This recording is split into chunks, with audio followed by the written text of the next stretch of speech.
Recipe নিয়ে আপনাদের সামনে চলে আসলাম। তো সব ভর্তাগুলো বেশি ভালো তার ভিতরে। হ্যালো এভরিওয়ান, আসসালামু আলাইকুম।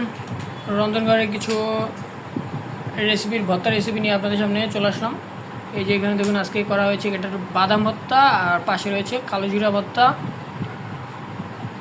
আর এখানে রয়েছে এটা হচ্ছে পটলের ভর্তা। পটল পুড়িয়ে পাটায় বেটে এরকম ভর্তা করা হয়েছে। এরপরে চলে যাব, এটা তেলে কাঁচামরিচ ভেজে আলু ভর্তা করা হয়েছে। আজকে সব আইটেমগুলো হচ্ছে ভর্তা আইটেম।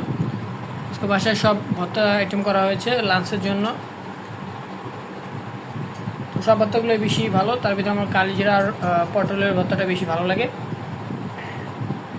আলু ভর্তা ডাল দিয়ে খেতে খুব সুন্দর লাগে।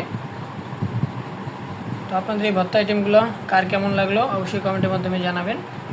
আর কার কোন ভর্তাটা বেশি প্রিয় তা অবশ্যই কমেন্টের মাধ্যমে জানাবেন।